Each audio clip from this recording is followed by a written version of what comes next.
The following presentation may not be suitable for young children. Listener discretion is advised. Dude, if you're gonna be gone for more than a couple of days, just let me know, okay? Charity Majors was slipping on her shoes in the foyer of the apartment she shared with her boyfriend, Max Butler. "No problem, babe," Max replied, tying his long hair back into a ponytail. "This should only take 2 days tops." He glanced out the window and saw a cab pull up. "Gotta go." Max gave Charity a kiss, then went out and got into the cab. Charity was right behind him. She locked up, got in her car, and started her commute through Bay Area traffic to her job, which was running a porn website in Nevada. Charity didn't know what Max did for a living. Not exactly. He said he worked in cybersecurity, but he was vague on the details. Charity's car and Max's cab diverged and went their separate ways. The 6'5" Max stretched out in the back seat and endured his own commute. Morning rush hour was in full swing. An eternity later, the cab pulled up in front of a convenience store in the Tenderloin. Workers were filing into office buildings to begin their workday. Max got out of the cab. He walked a few blocks until he came to the Post Street Towers, an apartment complex. He took out his keys, opened the front door to the lobby, went inside, and got in the elevator, which he rode up to his other apartment. Upstairs, Max looked over his shoulder to make sure he wasn't followed. Then, he unlocked the front door to the small studio. It had just the bare essentials, not even a kitchen. It was crammed with computer equipment. Servers covered the floor. Monitors and cooling fans cluttered every available surface. A large commercial-grade unidirectional antenna was aimed out of one small window. All these electronics made the room a humid swamp. Max used so much electricity that the building's landlord accused him of running a hydroponic weed-growing operation. In reality, it was home to a different criminal enterprise. The apartment was the nerve center of CartersMarket.com, an online gathering place where more than 1,000 people met to sell everything from credit card numbers to fake IDs to counterfeiting equipment. But today, Max wasn't here to sell credit card numbers or manage the website. Today, he had a plan. Max looked over the whiteboard hanging on the wall outside of his studio. On it were written the names of Carter's Market's 4 competitors: Dark Market, The Vouched, Scandinavian Carding, and Talk Cash. Technically, Carter's Market had 9 competitors, but these 4 were the only ones worth caring about. Altogether, their customer base was about 4 times the size of Max's. To Max, these sites were redundant.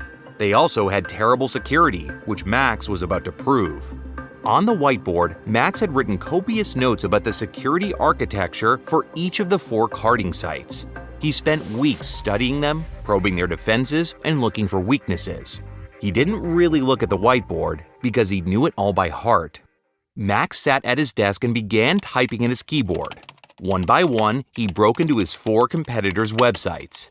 He downloaded user data, passwords, transaction histories, even forum posts, some of which had nothing to do with carding.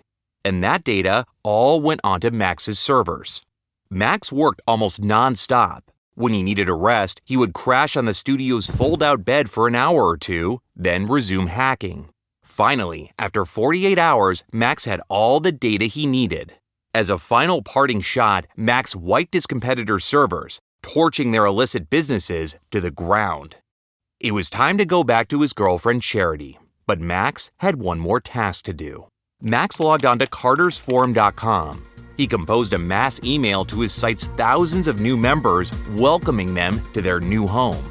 Max signed the email with his Carter's Forum handle, Iceman. He hit send. All around the world, identity thieves, credit card cashers, organized criminals, and cops were realizing that their places of business had been hijacked. It was a hostile takeover. Now, everyone knew Iceman's name. But for Max, it was time to get some sleep. On this episode, white hat hackers, black hat hackers, credit card cashers, and the dark underbelly of Silicon Valley. I'm Keith Corneluk, and this is Modem Mischief. You're listening to Modem Mischief. In this series, we explore the darkest reaches of the internet. We'll take you into the minds of the world's most notorious hackers and the lives affected by them. We'll also show you places you won't find on Google and what goes on down there. This is the story of Max Butler, aka the Iceman. This episode of Modem Mischief is brought to you by LibSyn. Do you have a great idea for a new podcast? You can bring your idea to life and start your own podcast today with LibSyn. Our podcast has been on LibSyn for almost a year now, and honestly, we love it. LibSyn has everything you need to plan, launch, and grow your own podcast. LibSyn provides some of the best resources created by expert podcasters, like me, who will show you everything you need to know, like what equipment you should use, how to record great audio, how to get your show onto Apple Podcasts and many other podcast platforms, and much more. Plus, as a friend of Modem Mischief, when you sign up with LibSyn, you get your first month of podcast hosting for free. There's never been a better time than right now for you to start podcasting. Trust me. Visit libsyn.com and use the code FRIEND. That's FRIEND. That's LibSyn, as in LIBSYN.com, and use code FRIEND, FRIEND, to get started and create your podcast today.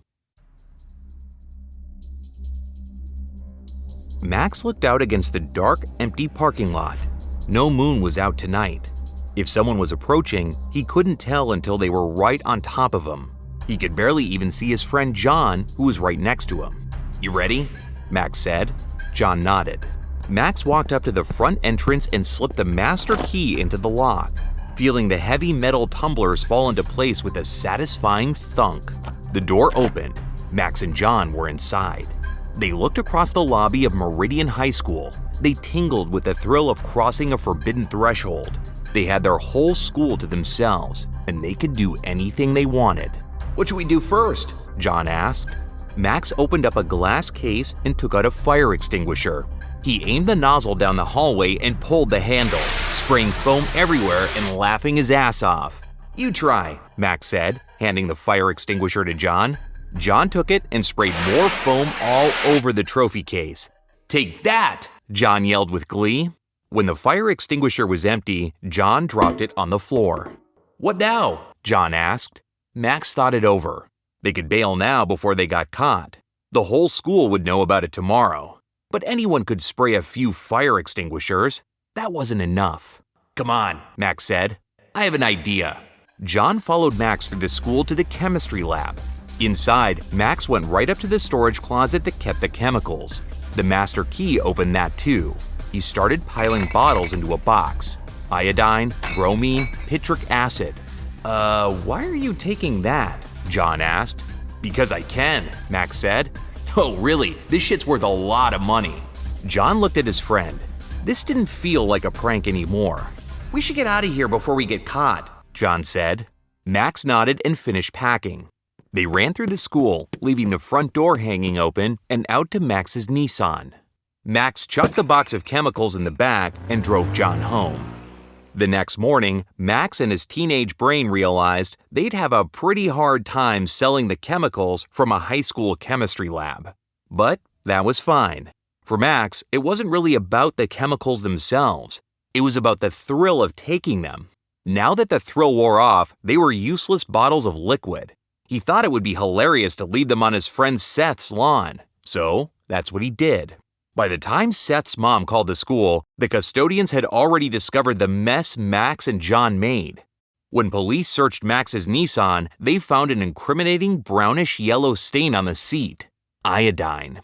If it had only been trespassing in the fire extinguishers, Max might have gotten off easy. But the chemicals changed everything. Max was expelled. Not that Max particularly liked high school anyway. Max Butler was born in Phoenix in 1972. When Max was in grade school, his family moved to Idaho. His father ran a computer store in Boise, and Max spent most of his time there helping his dad set up computers. By the time Max was 8, he could already program the shop's Xerox 820, one of the first personal computers to hit the market. Otherwise, Max hated Boise. He was a computer aficionado in the 1980s, in a town where the popular kids wore cowboy boots and big belt buckles. The only thing that stopped bullies from messing with him was his above-average height. Max's parents split up when he was 14. In high school, Max gravitated towards his fellow misfits, the computer geeks and sci-fi fantasy nerds, his people. In fact, that was the only thing that would suck about getting kicked out of school. He wouldn't be seeing John, Seth, or his other friends as much. The chemistry lab heist wasn't Max's first brush with the law. In his teens, Max discovered the internet and hacking. He was also an avid phone phreaker, which is a way of hacking into phone lines to make free telephone calls. And if you'd like to hear more about phone phreaking, listen to episode 3 of Modem Mischief, where we cover Kevin Mitnick, aka the original gangster of the information superhighway. Oh yeah, and we also did a bonus episode on Captain Crunch, where we discover the origins of phone phreaking. Modem Mischief, your one-stop shop into the world of phone phreaking. 1 year before the lab heist, a man in a suit approached Max in a parking lot. He was from the Boise office of the Secret Service. Gently, but firmly, he warned Max to knock off his phreaking. But this time, Max wouldn't be getting off with a warning. Meridian High School pressed charges. Max pled guilty to malicious injury to property, first-degree burglary, and grand theft. He spent 2 weeks in a psychiatric center where he was diagnosed as bipolar. Max got probation. He was sent to live with his dad in Boise. There, he enrolled in a Catholic high school. Away from his friends and distractions and spending more time around computers all helped Max focus. He got his GED and enrolled at Boise State. In college, the lanky, long-haired Max finally got to do what he loved, study computers. When he wasn't pursuing his degree in computer science or hacking into the school's brand new email system, Max was spending time with Amy. She was a fellow Boise State student, a year younger than Max. They met at the Zoo, a Boise dance club for underage kids. A fellow sci-fi fantasy nerd, the two spent lots of time on Tiny Muds, a sort of online message board for D&D-style role-playing games. Amy was Max's first real girlfriend, but soon Max's devotion turned to obsession. When she made friends on Tiny Muds, he became jealous. Online, he asked her to declare love for him by agreeing to a mutual suicide pact. Then, Amy met someone else. She told Max the news at his mother's house. What happened next is in dispute. According to Max, he only put his hands on Amy once or twice, and she was free to leave whenever she wanted. But according to Amy, Max put his hands around her throat and told her that he was going to kill her. The court agreed with Amy. At the time, Idaho state law allowed hands to be considered a deadly weapon. That meant Max got 5 years. Max went to prison in 1991, during what would have been the spring of his freshman year in college. To pass the time, he used a prison typewriter to publish a cyberpunk zine called Maximum Vision. Outside the prison walls, the internet was becoming more widely available, and the dot-com boom was just beginning. Max's high school friends had all moved to Silicon Valley and gotten tech jobs. They called themselves the Hungry Programmers. Max tried to stay positive. If he could just make it through his time, he could put everything behind him and put his computer skills to good use. He spent more than 4 years inside the Idaho State Penitentiary. When he got out, he knew he wouldn't be back to Boise.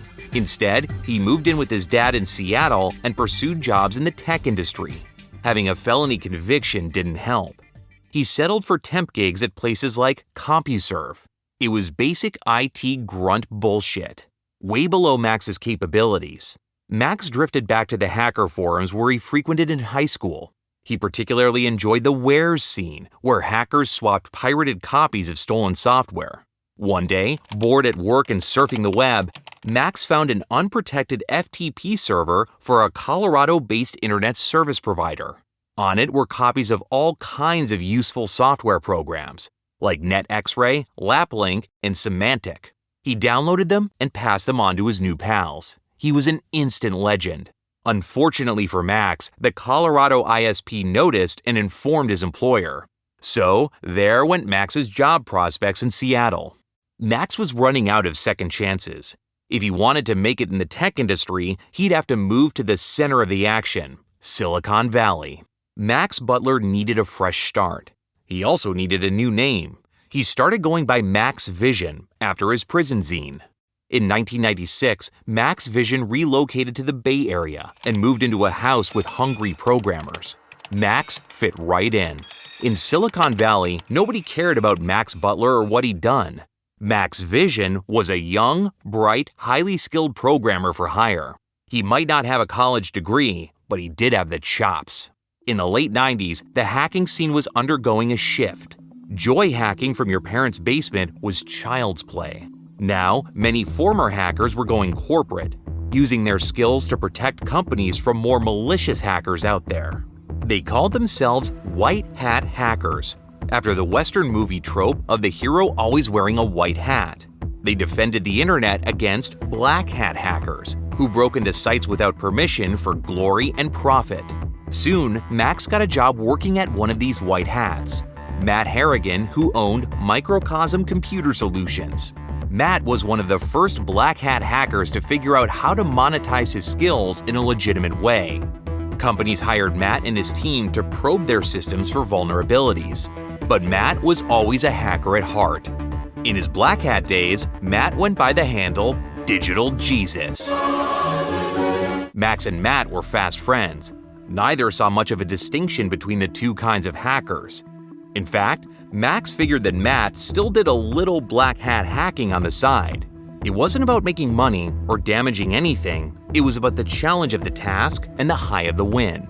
Max became one of Matt's penetration testers. He was a natural and he loved it. Soon he was making $110 an hour. Max was even dating again. He met Kimmy at a rave. She was a barista who wanted to be a special needs teacher. Max and Kimmy quickly fell for each other and moved in together. They married in a traditional Korean ceremony, surrounded by their families and the hungry programmers. The dot-com boom was booming, and Max had every reason to believe he would get his slice. But while Max Vision was thriving, Max Butler's past caught up to him. The Colorado ISP he stole from contacted the Software Publishers Association. The SPA served Max with a $300,000 anti-piracy lawsuit. It was a first-of-its-kind case. The SPA wanted to make an example of him. The case even got written up in Wired.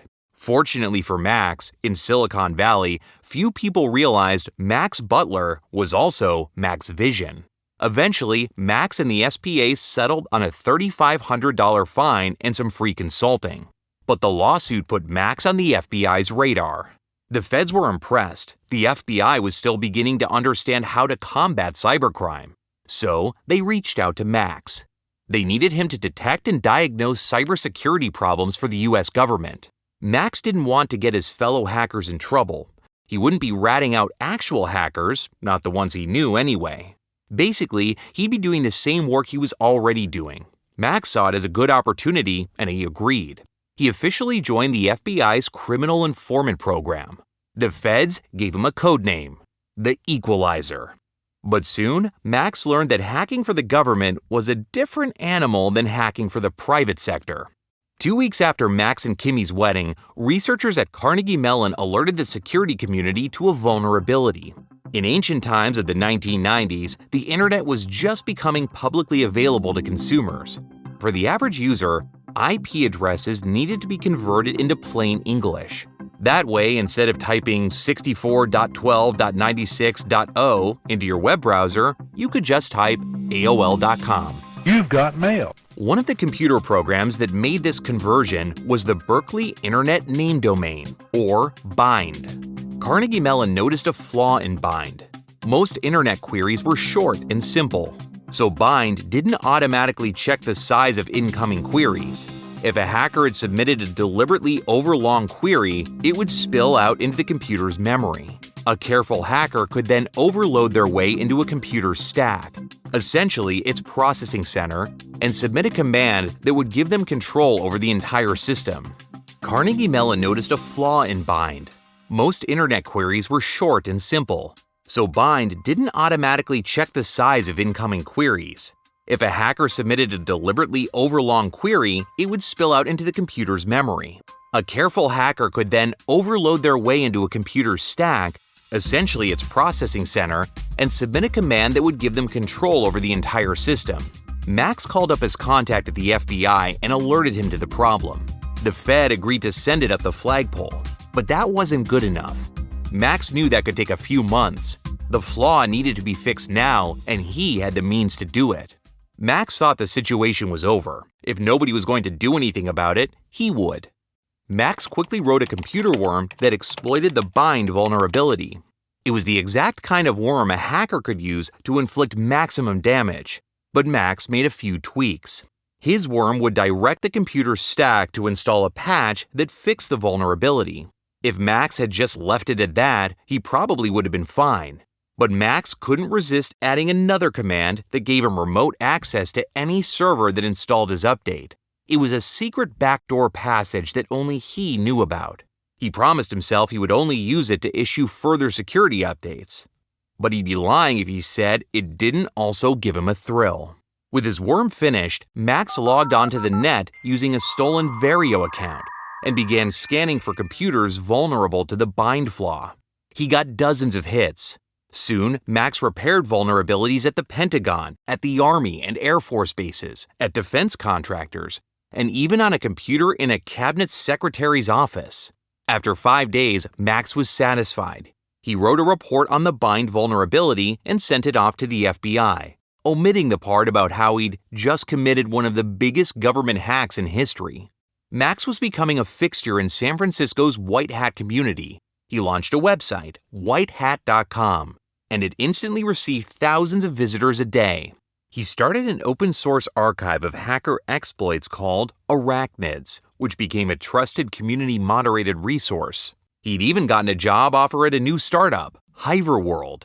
But a month after the bind hacks, Max got a knock on his door. It was an FBI agent along with an Air Force officer. They knew he'd broken into the Pentagon. Max apologized. He explained that his motives were pure. He was just fixing a problem. He even wrote out a full confession to show he had nothing to hide. The FBI wanted more. Instead of writing security reports, now they wanted him to actively inform on his fellow hackers. They even wanted him to wear a wire to set up Matt Harrigan. Max wasn't about to betray his boss and friend, and he especially wasn't about to help the Fed stick a nail in someone for that kind of harmless extracurricular hacking that Matt enjoyed. Fuck that. Matt lawyered up, and the Justice Department brought down the hammer. The FBI came back to Max's door on March 21, 2000. This time they had a 15-count indictment. The news blew up across San Francisco's white hat community. Max was defiant. Online, he insisted he was innocent until proven guilty, and he lashed out at those who questioned him. But 6 months later, Max pleaded guilty. He was sentenced to 26 months and ordered to pay $154,000 in restitution. He was banned from using computers for 5 years unless it was for work. As if anyone would ever hire him again. Max was 29 years old, and whatever future he thought he had was gone.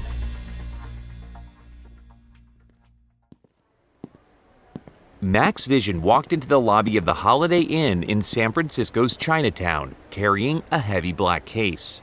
2 friends were with him. Chris was in his early 40s, handsome, charismatic, and polished.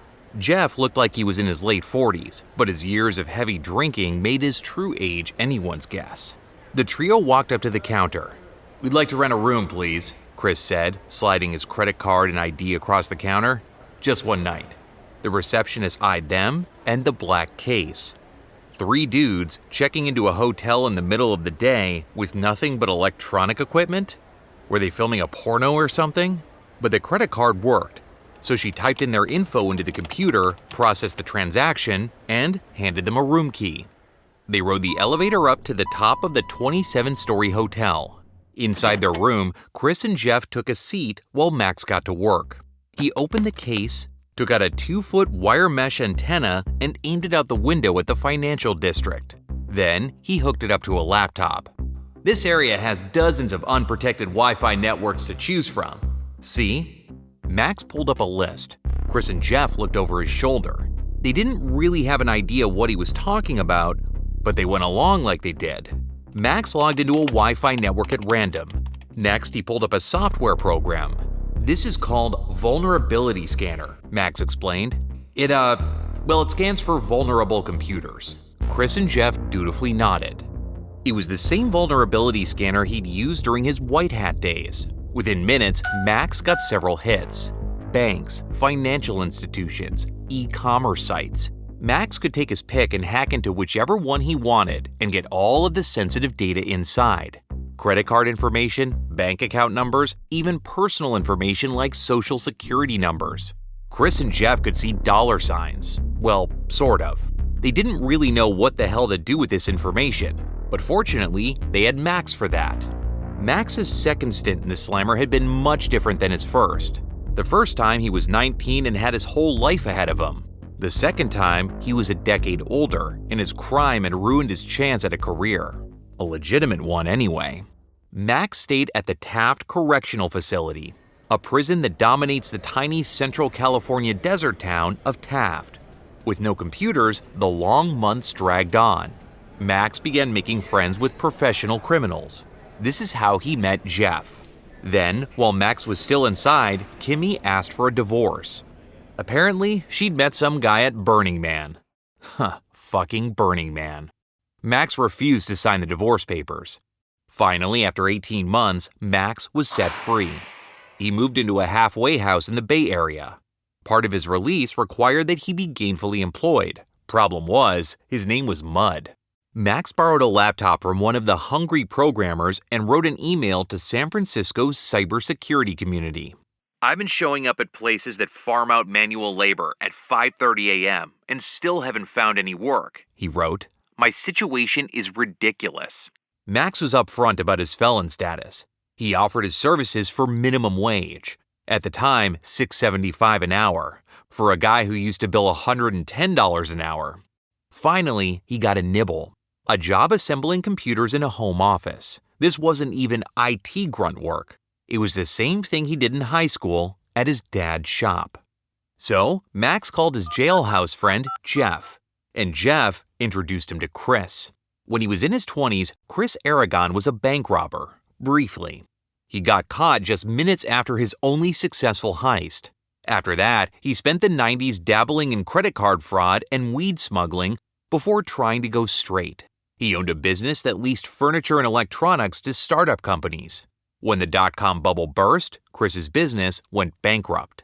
Shortly after that day at the Chinatown Holiday Inn, Jeff dropped out of the criminal startup, skipping town when the FBI caught on to his involvement in a real estate scam. Chris and Max decided to keep working together. Max moved out of the halfway house and into an apartment with a couple of the hungry programmers. That was where he met Charity Majors.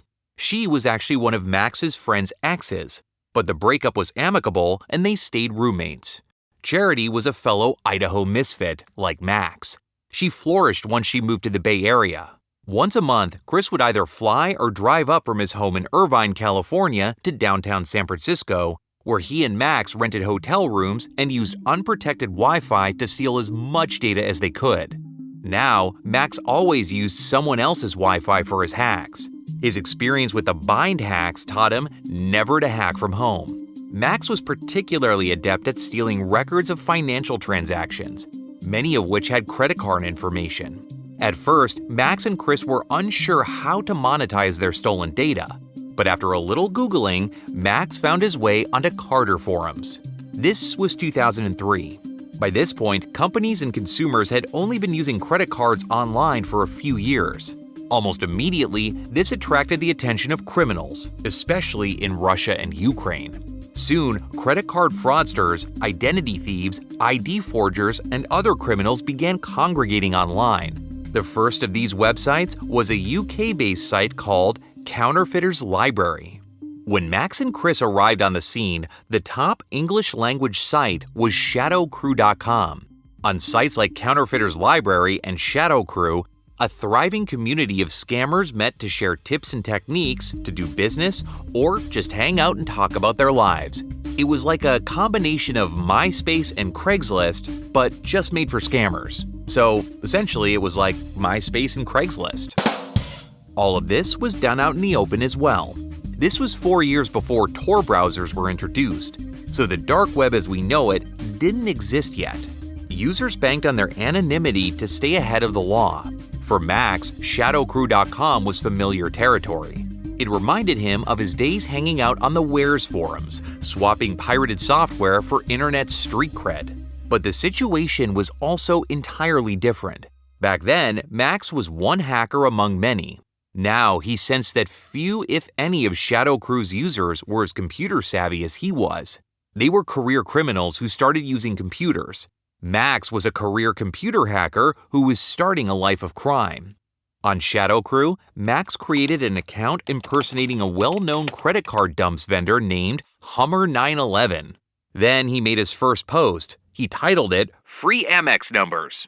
In it, he explained that he had more raw credit card numbers than he could process, and was giving them away to anyone who wanted them.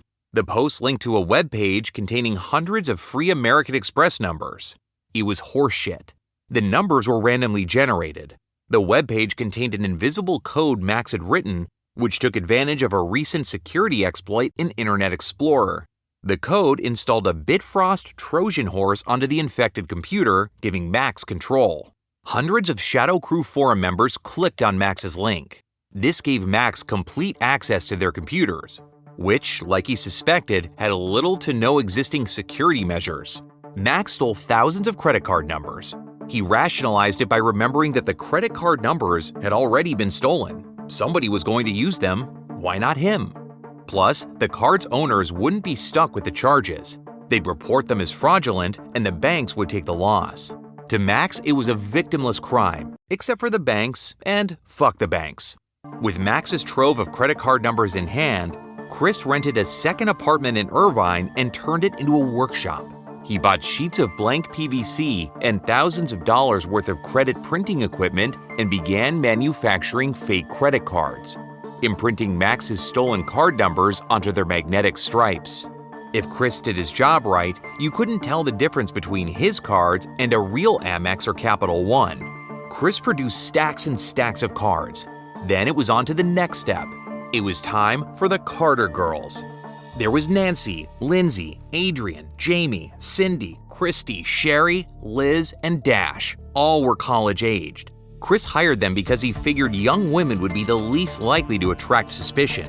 On carding runs, Max would drive the girls to the mall and hand out stacks of counterfeit credit cards.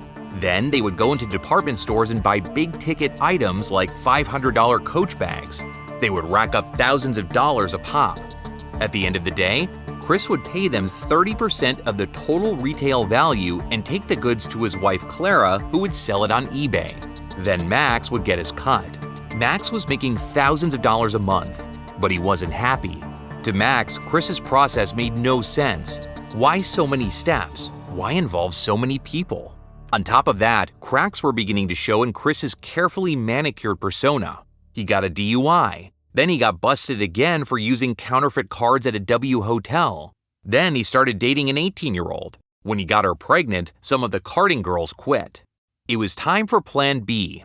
Instead of cashing cards, he would just sell card numbers directly on Carter's Market. Max decided that instead of hacking big credit card companies, it would be much easier to hack small businesses that kept records of credit card transactions.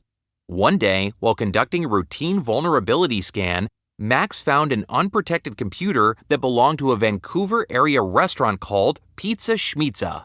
The computer ran the whole restaurant, including recording all credit card transactions. Around 50 a day, going back months, and more coming in daily. It was a gold mine. And this was just one restaurant. There were thousands of them across the internet just like it. While continuing to provide Chris with fresh credit card numbers, Max also began selling them on Shadow Crew.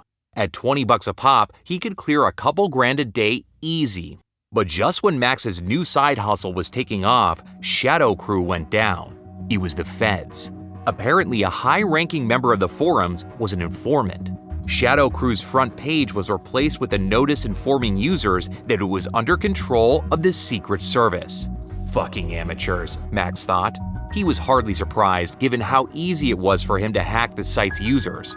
Like mushrooms, new carding sites began popping up overnight, with names like Dark Market, The Vouched, Scandinavian Carding, and TalkCash. Max could simply join one of those and become just another anonymous seller in the community. But that wasn't enough. He could run a carding website better than any of those chumps who already did. Chris loved the idea. In June 2005, Max bought the domain name for cartersmarket.com. Now, Max was becoming a legit player. Once again, he needed a new name. This time, he went with Iceman. It was a common handle online for criminals, and that's why he picked it. Iceman would simply run the site. He wouldn't sell credit card numbers. That was a job for Max's other handle, Digits. By running the site as Iceman, but openly not partaking in its criminal activities, Max could avoid legal jeopardy, as long as nobody found out that he was also Digits. Soon, Carter's Market had 1,500 active users. Max recruited some of them to be his moderators. He was building a community, one with better security than ever before. Business resumed, better than before. However, there were still those rival carding sites to consider. Sure, Max knew they were inferior. Their security was shit. The feds would probably infiltrate them, just like they did Shadow Crew. Max could just let nature take its course. But why let some government hacker get all the glory of taking down Dark Market when Max could do something about it right now? Max did some probing, and sure enough, his 4 leading competitors' security was atrocious. All were vulnerable to a hack. It was time for Max to show everyone exactly who they were dealing with. Over 2 days in 2006, Max destroyed his 4 rival carding websites and forced their 4,500 members to join Carter's Forum. Max had declared war on his rival websites and won. But peace would prove to be much more difficult. Max's hostile takeover enraged the carding community. One of the forum users even went to the goddamned media, tipping off USA Today.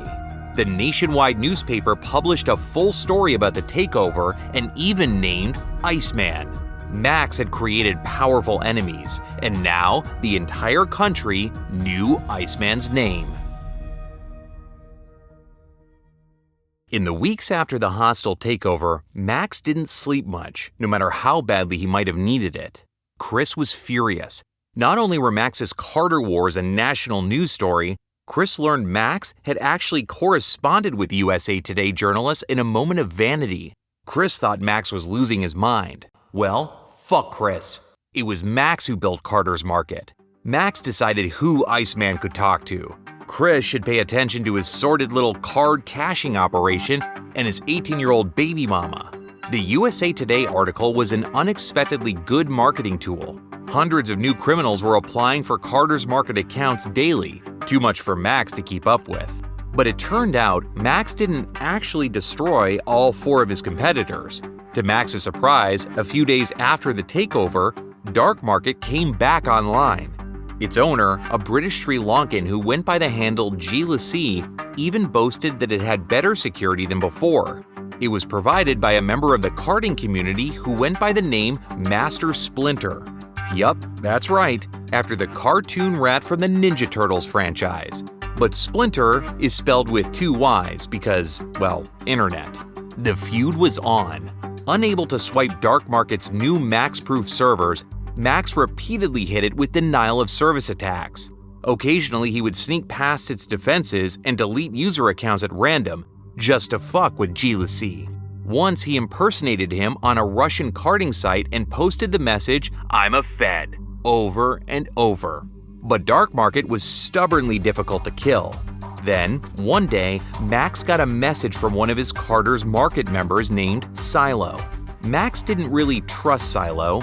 He had a bad habit of hacking his fellow forum members. But Silo was a veteran fraudster, and his information was usually legit. "I have reason to believe that Master Splinter isn't who he says he is," Silo wrote. Max knew Master Splinter. Splinter was a member of both Dark Market and Carter's Market. Max and Splinter had even communicated directly a few times. Splinter claimed to be a spammer based in Poland. But according to Silo, Splinter was actually located in western Pennsylvania. Max did some digging of his own. After once again hacking into Dark Market, he pulled up the site's login history and found Splinter's IP address, Warrendale, Pennsylvania, 20 miles north of Pittsburgh. More importantly, it was the headquarters of the National Cyber Forensics and Training Alliance, a nonprofit that worked with the FBI. Master Splinter was a Fed. A Fed was running Max's biggest competitor. and had infiltrated Max's site too. Now, Dark Market wasn't just a nuisance, it was a threat. But Master Splinter was tight with G-LibSyn. After all Max had done to destroy Dark Market, it was unlikely G-LibSyn would listen to Max's warning. Instead, Max enlisted two of his lieutenants. One went by the handle Corrupted. The other was Silo, the one who had originally raised the alarm. Corrupted and Silo contacted G-LibSyn and Dark Market's co-founder, Matrix 001, over an encrypted messaging service. They presented the evidence Max had collected against Master Splinter. It was a Carter trial. True to form, Silo included a code in the evidence file that tried to backdoor its way into G-LibSyn and Matrix's computers. Soon, the trial devolved into name-calling.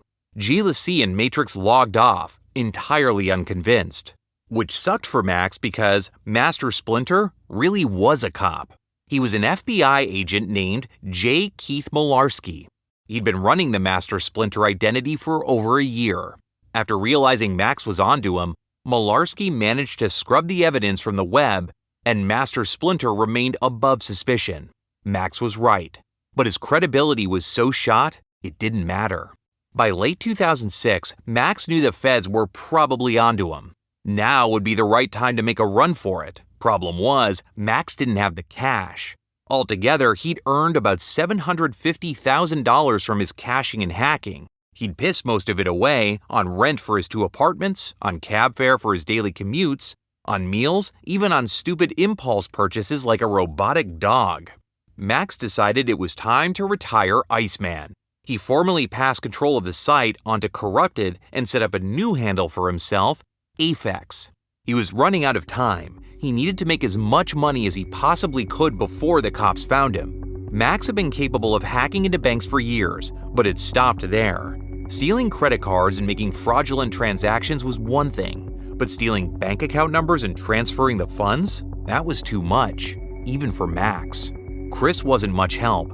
Chris had always wanted Max to steal a 7- or 8-figure sum to set them both up for life, but he'd never been able to pull it off. Lately, however, Max's time running the Carter's Market Forum had put him in contact with a lot of interesting people. One of them went by Night Fox. He was an expert in offshore bank accounts. With Night Fox's help, Max could pull off the big score that he and Chris never could. Max created a fake webpage called financialedge.com. It looked like a legitimate source for financial news. Then, he emailed dozens and dozens of employees at Fortune 500 companies, inviting them to comment on an article about cybercrime. Max included a link to a webpage that included malicious code that used an Internet Explorer exploit to crack into their systems. More than 100 finance people couldn't resist clicking on Max's link. Now, Max was looking at potentially millions of dollars, enough for him and Charity to start a new life. Or just him, if Charity wouldn't go along with it. In Irvine, Chris Aragon was barely keeping his head above water. He and Max had a falling out over the USA Today article. His wife Clara knew about his many infidelities, and now their marriage was more like a business arrangement. At least his 2 young sons still looked up to him. Since many of the cashier girls had quit, Chris himself was forced to go on cashing runs. One day, Chris left a Bloomingdale's with shopping bags full of merchandise. As he approached his car, a police car pulled up. Chris was no stranger to arrest, but when the police brought him to the station, he wasn't prepared for what was waiting. One of Chris's criminal associates, a Long Island cokehead named John Gione, had been caught selling stolen credit card numbers. John had already fingered Chris. While Chris was in lockup, Orange County police officers were already searching the home he shared with Clara and the boys. They found piles of unsold merchandise: handbags, digital cameras, TomTom personal navigators, Palm Pilots, iPods, and designer sunglasses. Chris knew he only had one choice: give up everyone he knew. Max watched Chris's case closely. The Orange County newspapers reported on every detail. Still, Max thought he was safe enough. He'd relocated his safe house from the Post Street Towers to nicer digs at the Oakwood Geary, a corporate-style apartment building in the Tenderloin. On Wednesday, September 5, 2007, Max dropped Charity off at the post office. then had his cab driver take him to a Comp USA on Market Street, where he picked up a new cooling fan. Then he walked into his apartment at the Oakwood Geary, stripped down, and collapsed on the bed for some sleep. Suddenly, the door burst open. "Put your hands where I can see them," someone shouted. Agents with guns swarmed into his apartment, pointing them at Max. Max had always figured that if the FBI or Secret Service would break down his door, he'd still be able to wipe his servers before they could restrain him. But when it actually happened, it was already over before Max had time to react. The feds had Max's vision and his equipment, but Max had one final hope to avoid jail time.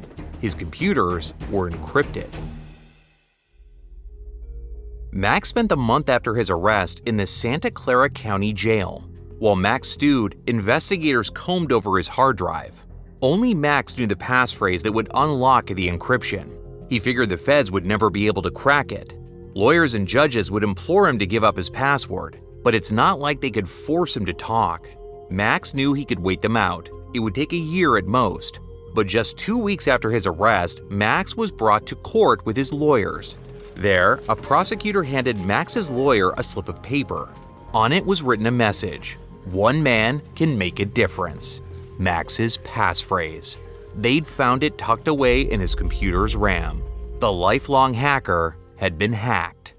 The feds downloaded 5 terabytes of data from Max's hard drives, hacking tools, phishing emails, dossiers he kept on enemies and friends, personal journals about his interests and hobbies, and $1.8 million in stolen credit card numbers.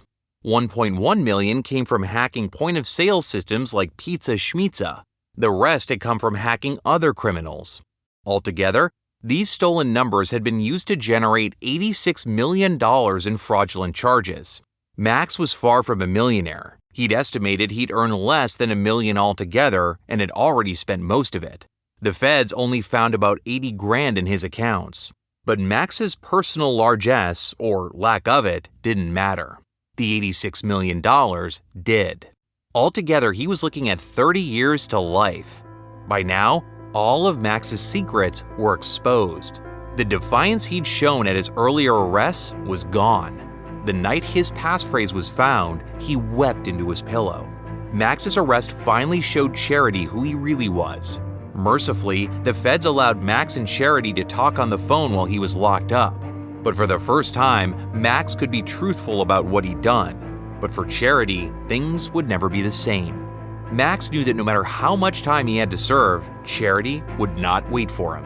He started cooperating. After a year of negotiations, the judge handed him a 13-year sentence. At the time, it was the longest sentence ever handed out to a hacker. He'd also be responsible for $27.5 million in restitution. In 2009, Max pled guilty. At his sentencing, Max read aloud from a prepared letter. He showed remorse and claimed he was a changed man. The judge, prosecutors, and cops all sympathized. Even they could admit he was a computer genius. In prison, Max tried to put the past behind him. He joined a Dungeons & Dragons group with his fellow inmates. But as the years went by, the allure of making money was just too strong. In 2014, Max allegedly got his hands on a MyTouch T-Mobile Android phone and used it to access the internet. Once again, he started stealing credit card numbers. Soon, Max had a thriving cashing operation from behind bars. Allegedly. 2 years later, one of Max's prison associates was released. From inside, Max allegedly had his associate purchase a remotely piloted drone. Then, Max's associates began flying contraband like cell phones, tobacco, and drugs over the prison wall. When the smuggling ring was finally caught in 2018, this time Max pleaded not guilty. The feds didn't have enough evidence to tack on more years onto his sentence. Max was released from prison in 2021. He's still under federal supervision for 5 years, and he's barred from using computers unless it's for work or education. Max Butler bridged the gap between the anarchic and mischievous hackers of the 1980s and 90s and the criminal hackers who came after them. Max is a highly skilled computer genius, and he's too eager to prove it. Without legitimate career opportunities, Max saw crime as his only option. Thousands of hackers around the world have a similar story. Today, online credit card theft and identity theft remain ongoing problems, with hundreds of thousands of incidents happening each year. Using credit cards online has definitely made business more efficient and convenient, but it comes at a price.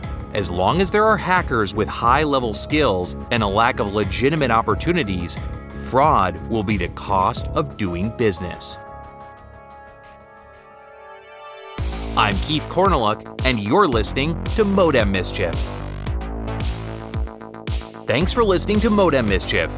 Don't forget to hit the subscribe or follow button in your favorite podcast app right now so you don't miss an episode. This show is an independent production and is wholly supported by you, our listeners. And the best way to support the show is to share it. And another way to support us is on Patreon or a paid subscription on Apple Podcasts. For as little as $5 a month, you'll receive an ad-free version of the show, plus monthly bonus episodes exclusive to subscribers. Modem Mischief is brought to you by Mad Dragon Productions and is created, produced, and hosted by me, Keith Corneluk. This episode is written and researched by Jim Rowley. Edited, mixed, and mastered by Greg Bernhard, aka the guy who uses credit cards only for cocaine. The theme song You Are Digital is composed by Computerbandit. Sources for this episode are available on our website at modemmischief.com. And don't forget to follow us on social media at Modem Mischief. Thanks for listening.